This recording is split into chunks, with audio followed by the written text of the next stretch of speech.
Oke, selamat malam semuanya.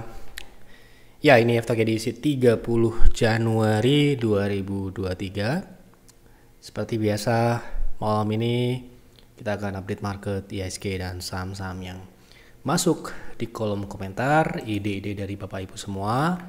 Ya, nanti kita akan bahas satu persatu sesuai dengan permintaan. Ya, sesuai dengan permintaan penonton-penonton Gift Talk. Baik, langsung kita mulai dari IHSG terlebih dahulu. Hari ini IHSG ternyata benar-benar turun. Ya, sesuai dengan judul, ya, IHSG capai target pullback dan konsolidasi turun.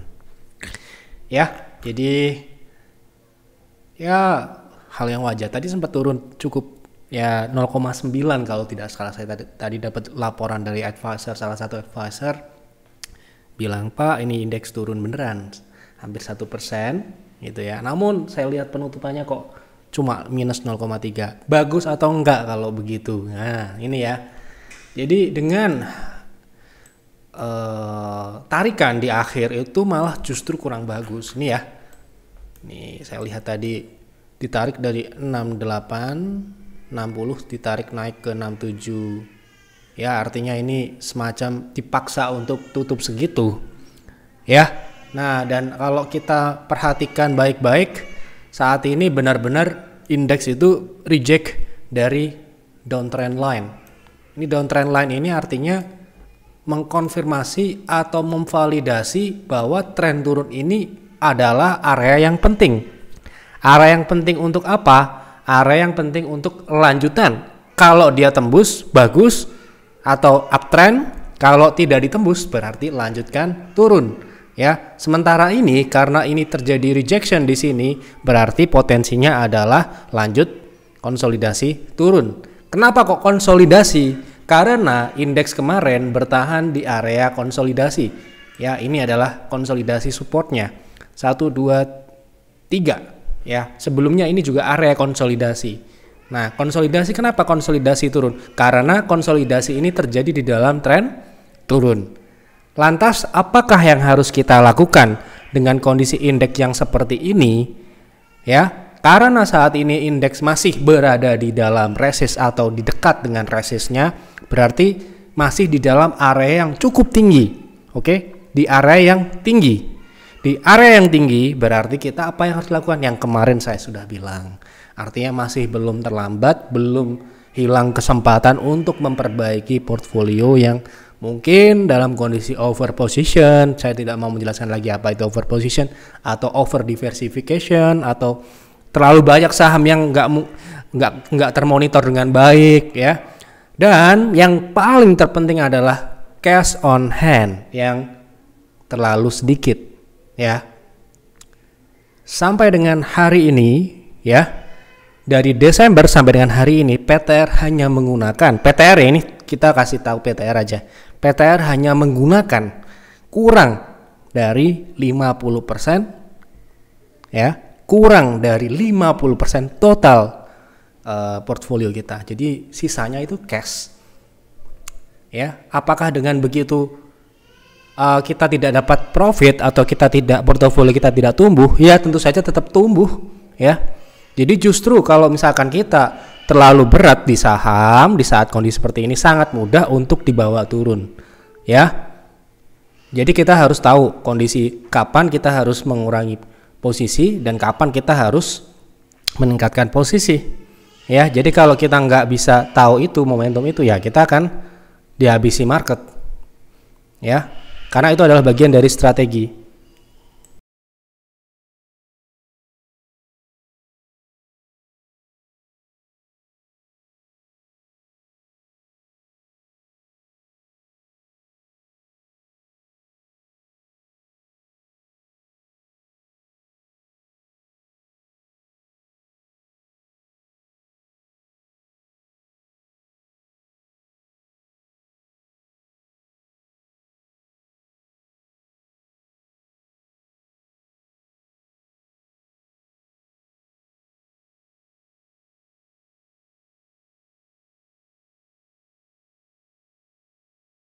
Oke, itu ya. Jadi sorry ini agak tadi ada agak sedikit sesuatu, jadi kita harus pause. Nah, kalau kondisi seperti ini ya harus apa? Harus segera dievaluasi yang belum. Ya harusnya sudah, karena kemarin kita sudah berulang kali, ratusan kali kita bilang kalau indeks naik itu jangan lengah atau jangan malah justru lalai ya. Kalau Anda lalai ketika indeks naik, ketika indeks turun Anda akan amburadul ya, babak belur ya, terutama trader karena trader kan sebenarnya view-nya jangka pendek. Mereka harus fleksibel, mereka harus dinamis. Strategi mereka nggak boleh terlalu kaku atau justru menjadi jangka panjang ya. Itu yang nggak boleh gitu ya. Karena kalau misalkan kita sedang melakukan trading ya, faktor volatilitas yang terjadi di market atau dinamika yang terjadi di market itu adalah sebuah opportunity. Kalau kita nggak bisa convert ke dalam strategi yang tepat, kondisi itu kita tidak bisa mengadaptasi ya, beradaptasi di dalam kondisi market yang berubah, ya kita akan dihajar dan dihabisi market. Sudah terbukti, sudah banyak terbukti ya gitu. Jadi yang sudah kita jalani bersama di private trading room pun ya, kita mencoba untuk dinamis, tidak boleh kaku, tidak boleh apalagi merevisi strategi. Ya merevisi strategi seperti apa contohnya? Misalkan nih plannya trading kemudian ternyata sahamnya turun lalu berubah menjadi investasi, itu nggak boleh ya. Kalau memang invest ya invest, kalau trading ya udah trading, ada stop loss ya di stop loss, seperti itu. Nah kalau misalkan itu nggak dijalankan ya nanti apabila ya semoga tidak sekali lagi saya tidak mengharapkan indeks turun, tidak, tapi secara teknikal memang seperti itu.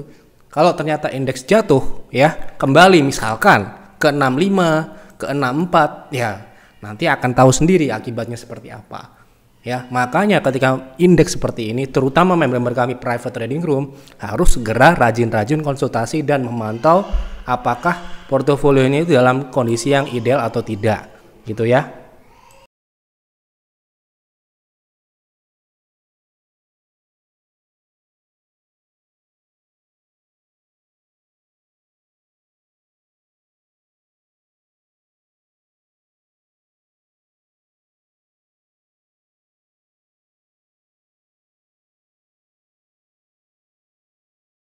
Gitu ya. Jadi kita harus tahu, sekali lagi ini saya agak tekankan ini karena saya ingin meringankan beban advisor ya.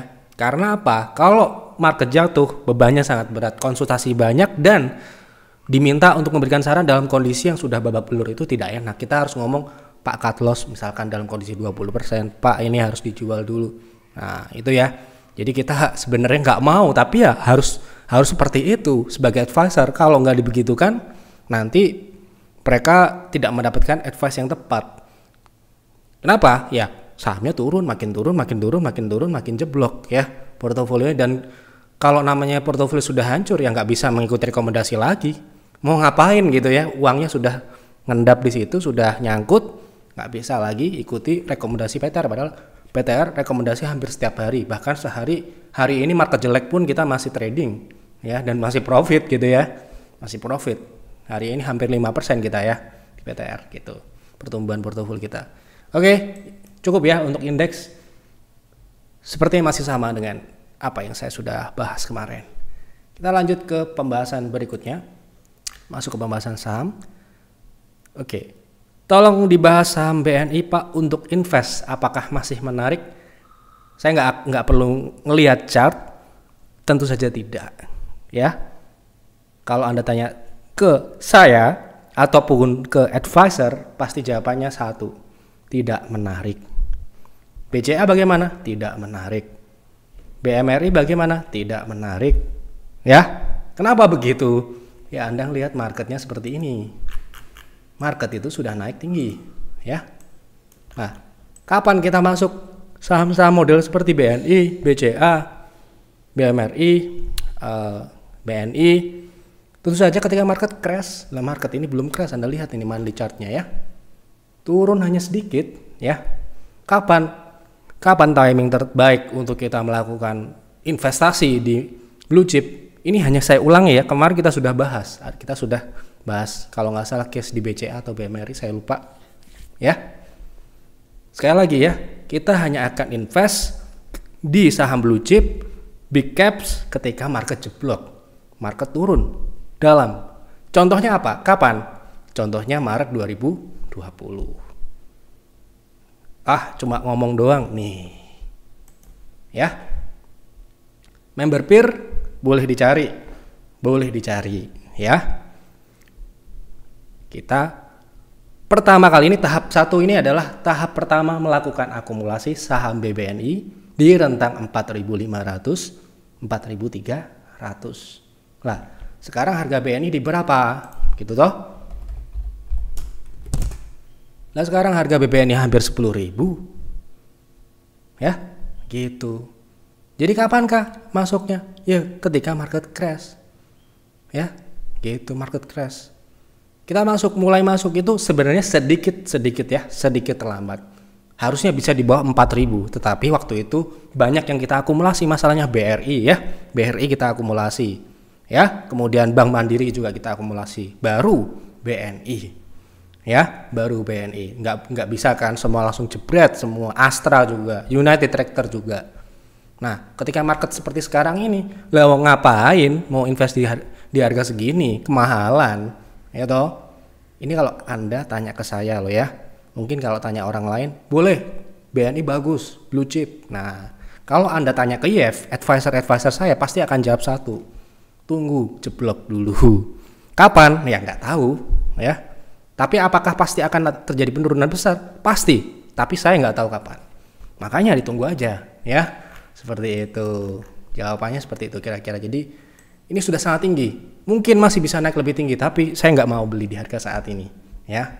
Paling tidak itu pun mungkin masih kita pertimbangkan lagi kalau dia mendekati EMA 60 ya, mungkin di 7.000 atau lebih rendah, itu mungkin kita akan lihat bukan dibeli ya, kita akan lihat, tetapi belum tentu dibeli ya gitu. Kenapa begitu? Ya ini posisinya sudah tinggi, sudah tidak diskon lagi ya, seperti itu. Kalau misalkan kita mengharapkan gain yang besar dari saham seperti BNI, BCA, atau Mandiri, menurut saya harus menunggu momentum jeblok dulu ya. Tapi seringkali ketika market jeblok, orang-orang pada kabur, tapi kita enggak ya, gitu ya. Semoga mengedukasi. Oke. Secara apa ini? Untuk ICBP SCR-nya apa? Secara mungkin ya, secara teknikal apakah sudah waktunya top up? Coba kita lihat. Kemungkinan saham ICBP sudah kita bahas juga, dan bukan juga timing yang tepat untuk membeli. Ini targetnya 10.600. Kapan kita bahasnya? Kapan kita analisanya? Kapan kita prediksinya? Ya, Anda cari di Telegram YF Advisor, ketik ICBP, cari di channel tersebut, cari ICBP, nanti ketemu. Apakah saat ini waktunya top up? Enggak, menurut saya juga enggak. Kapan waktu terbaik ICBP belinya? Gitu. Yang pertama ya jelas di 2020 ya. Nah, ini ICBP ini juga kalau nggak salah loh ya. Sebentar saya cek dulu karena ya saya nggak mau asal ngomong juga ya. Karena kita ada datanya gitu ya. Dan data kita bisa diakses di kinerja. Nah, ICBP itu terakhir udah lama ya. Sebelum 2020 kita belinya ya. Sudah agak lama. Jadi sekarang ini sudah cukup tinggi ya, sudah cukup tinggi untuk beli. Kapan kalau dilihat dari teknikal seperti ini? Paling kita akan lihat ICBP kalau dia turun ke 0,3 atau lebih rendah ya, di 9.200 ke bawah. Artinya kalau dia turun ke sini upside-nya masih memungkinkan ya untuk kita memperoleh capital gain yang cukup. Misalkan di 0,3 itu di 9.300 ya. Kemudian kita hanya mengincar ya ini saham besar, saham blue chip, kita juga nggak mengekspektasikan dia bisa naik seperti NICL dalam waktu beberapa bulan 100% seperti itu. Ya, kita ngincar di 10.600 di harga-harga saat ini. TP terdekat yang memungkinkan ya, yang masuk akal. Kemudian di 12.000 itu 30% seperti itu. Ya, maaf karena ya sekali lagi ini bukan timing yang tepat untuk membeli. Ya, menurut saya untuk jangka panjang ya. Saya nggak tahu, ini mungkin pertanyaannya adalah jangka panjang, nggak tahu ya. Karena kemarin kalau nggak salah Pak Novian ini bertanya untuk jangka panjang, ya seperti itu. Mungkin dilihat lagi analisanya. Bisa tolong Bina untuk teknikalnya, berarti untuk trading ya. Kalau Bina saham ini kan juga sudah naik tinggi ya. Dan ini juga sudah kita bahas untuk trading, Anda harus menunggu saham ini breakout. Kenapa kok harus nunggu breakout? Ya Anda lihat saja, ini upside-nya cuma 1%. Krisis konsolidasi udah berkurang malah ya hari ini. Ya. So, Anda kalau mau trading saham ini harus keluar dari konsolidasi dulu saham ini. Kalau nggak keluar dari konsolidasi ya Anda mau cari apa? Udah transaksinya sepi ya. Pergerakan ruang geraknya juga terbatas gitu loh. Ya. Itu kan kita harus menempatkan posisi ini mungkin nggak ya naik 5%. Kalau kita mau cari profit kurang dari 5%, misalkan katakan 0,% ya silahkan. Tapi kalau Anda mau nyarinya 5%, 10%, ini belum waktunya. Belum waktunya, bukan binanya jelek, bukan, tapi belum waktunya aja gitu. Oke, seperti itu. Pak mau minta rekomendasi saham yang menurut Bapak bisa buat invest jangka panjang, yang jelas profit kita di jangka panjang 1-2 tahun ke depannya, karena kita akan membeli nyicil untuk menabung di saham itu. Terima kasih. Mohon maaf Pak, siapa Pak Yudi, subscriber ya, terima kasih sudah subscribe ya di Yeftalk ini ya. Bukan kita nggak mau, bukan, kita hanya akan membahas saham-saham yang diminta oleh penonton. Jadi kita nggak mau berinisiatif memberikan saham. Kenapa begitu? Dulu sudah sering kan kita memberikan ini, saham A, Inco, saham KIN, saham Cimori misalkan. Nah, di belakang sana, di forum-forum sana dibilang kita yang ada kepentingan, bilang inilah kita pom-pom lah gitu. Kita nggak enak seperti itu ya. Makanya di Yeftalk ini memang kita fokuskan untuk menjawab konsultasi-konsultasi yang tidak terjawab, mungkin karena tidak menjadi member YF. Anda mungkin subscriber tapi tidak bisa ikut layanan kami, jadi harus bertanya di sini. Nah, ini adalah saya yang jawab gitu ya. Kalau di sini kan yang jawab saya, bukan advisor. Kalau Anda join peers PTR, yang jawab ya advisor saya. Advisor saya menggunakan sistem jawabnya, enggak seperti ini. Yeftalk kan saya melihat hanya menggunakan mata dan apa data yang ada di TradingView saja gitu ya. Jadi kalau Anda mau dapat rekomendasi dari kami, dari YEF untuk investasi, ya kalau Anda mau invest di saham-saham semua, maksudnya yang tidak terbatas ya peer. Kalau Anda khusus syariah, joinnya peers gitu loh. Tapi tidak harus ya, tidak harus join peer atau peers, tidak harus. Kalau mungkin Anda punya saham yang menarik, kira-kira coba Pak Yef, menurut Pak Yef ini bagus nggak buat invest? Nah, masukkan aja di kolom komentar. Nanti akan saya jawab sesuai dengan data yang ada. Ya, seperti itu. Mohon bahas saham bir sama wine. Bir sama wine, ini saham baru ya. Saya juga lihat. Satu aja ya, satu aja. Jelas ini teknikalnya belum bisa kita baca dengan baik. Uptrend ya, sepintas uptrend. Kita pakai H1 pun ini ya baru ada data, baru kelihatan EMA-nya ya. Kalau kita lihat sekarang ini masih akan naik ya sepertinya. Ketika kita melihat saham ini memang di time frame yang kecil ini memang probabilitasnya sedikit tipis dibandingkan kita melihat data yang sudah lengkap. Kita sudah melihat track recordnya, kita melihat tren secara utuh, kita bisa melihat tren jangka panjang, jangka menengah, jangka pendek. Nah, ini kita belum bisa kita lihat. Saya belum bisa melihat itu loh, maksudnya saya ya, kalau di luar sana ada yang tahu nggak bagus. Tapi kalau saya ini hanya melihat ini uptrend tapi jangka pendek ya. Dengan adanya upper shadow ini menandai masih memungkinkan dia untuk naik ke 350-an ini ya. Kalau bisa lebih lagi, wah kita harus lihat di time frame yang lebih kecil lagi gitu loh. Nah, bisa ke 372 ini ya, seperti itu.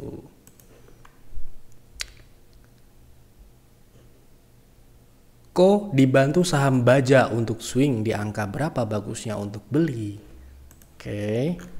Untuk swing berarti harus ada upside yang cukup ya, entah itu uptrend ataupun downtrend. Nah, kondisi saat ini untuk saham baja ini belum bisa dikatakan uptrend. Kenapa begitu? Belum terbentuk lower high, Memang dia sudah bergerak di atas EMA 60, tapi beberapa kali ini di atas EMA 60 tapi masih false ya. Artinya dia lanjut downtrend. Nah, kita coba tarik trendline apakah sudah patah trennya untuk melihat apakah memungkinkan untuk naik lebih jauh, karena ini sudah posisinya sudah naik ya, sudah naik. Saya anggap sudah naik. Nah, ini sudah mulai menguji tren turun. Nah, kapankah seperti ini kondisinya? Kapankah kita mulai trading lagi? Karena naiknya sudah terjadi, swingnya sudah berjalan. Kalau dia bisa naik di atas 150 dan tutup di atasnya, berarti kita bisa mengharapkan dia naik lebih jauh. Ya, misalkan ke 200 level psikologis ya. Kemudian bisa juga ke gap-gap terbuka ini ya, ke 286. Ini mungkin 0,3 ya, mungkin loh ya. Coba 0,3 atau 0,5 ya. Oh, 0,5 ya. Jadi 0,3-nya ada di 240-an. Jadi ya ini. Jadi kalau misalkan dia bisa break 150, Anda bisa ikuti itu dengan harus disiplin juga, hati-hati karena ini juga sering false signal, atau ketika dia reversal dia bisa berbalik, dan ARB-nya ya sekarang ini semua saham juga seperti ini ya, memungkinkan seperti ini, tapi ini transaksinya agak tipis, jadi sangat mungkin sangat besar kemungkinan untuk dibanting ke bawah dan ARB berjilid-jilid ya. Seperti itu. Oke. Mohon dibahas teknikal CMPP, support resist berapa?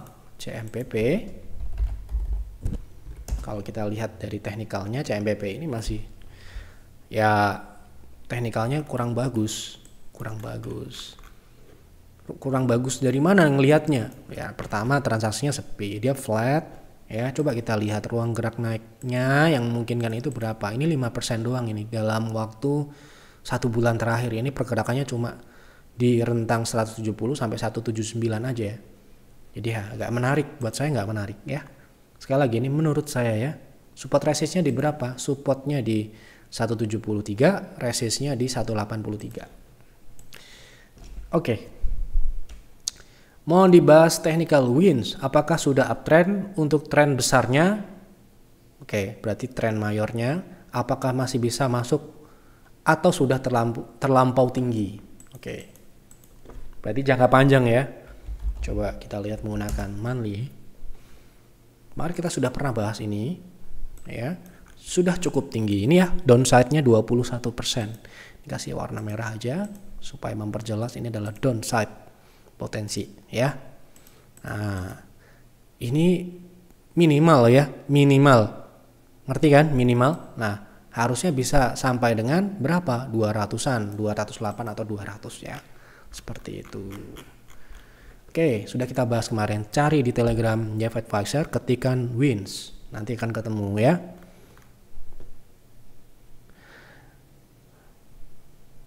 Oke. Ini sudah satu saham ya. Tadi sudah tanya win, Baja ya. Pak Bob siapa ini nggak tahu ya. Tanyanya satu saham aja ya. Mohon pembahasan secara teknikal MDLN untuk trading. Apakah sedang masa uptrend, masuk di harga berapa dan naik sampai berapa ya? Oke, kita lihat MDLN untuk trading ya. Untuk trading. Wah, kalau ini jelas downtrend. Jelas dong ya, jangka panjangnya jelas downtrend. Oke.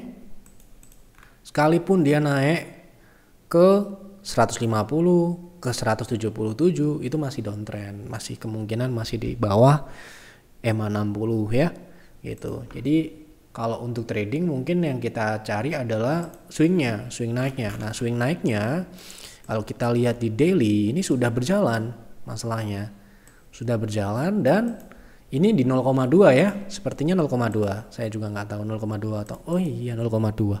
Betulan ya. Saya nggak perlu tarik Fibo pun, saya perkirakan di 0,2 dan 0,2 memang tepat di situ. Nah, bagaimanakah kita mau trading seperti ini kondisinya? Boleh nggak trading di saham MDLN yang sedang downtrend ini? Sangat boleh. Tapi syaratnya apa? Upside-nya harus, ya kalau saya ya, minimal ya di atas 5%. Nah, sekarang ini kalau ke 0,2 itu berapa persen? 5% aja. Kurang. Ya, gitu kurang. Nah, kapan menarik lagi? Kalau dia bisa break dari 88 atau EMA 60 ini. Berapakah potensi kalau break ya? Karena nominal kecil cukup besar ya. Di 88 misalkan Anda entry di 89 kayak atau di 89 atau 90 gitu. Anda masih bisa dapat di atas 10%, 0,6 ya. Dan itu masih downtrend ya. Sekali lagi itu jangka panjang masih downtrend. Ya. Jadi tahu ya, saham downtrend itu kalau sudah naik harus segera di take profit. Kenapa begitu? Ya, nanti profit yang Anda harusnya bisa kantongi diambil lagi sama market, bukan sama bandar ya gitu. Bandar nggak tahu, price maker nggak tahu, siapa juga Anda nggak tahu ya. Jadi seperti itu memang ya. Oke, sudah saya jawab. Oh, masih ada. Terima kasih, cukup banyak yang memberikan ide. Update swing trade untuk SMMT. Oke.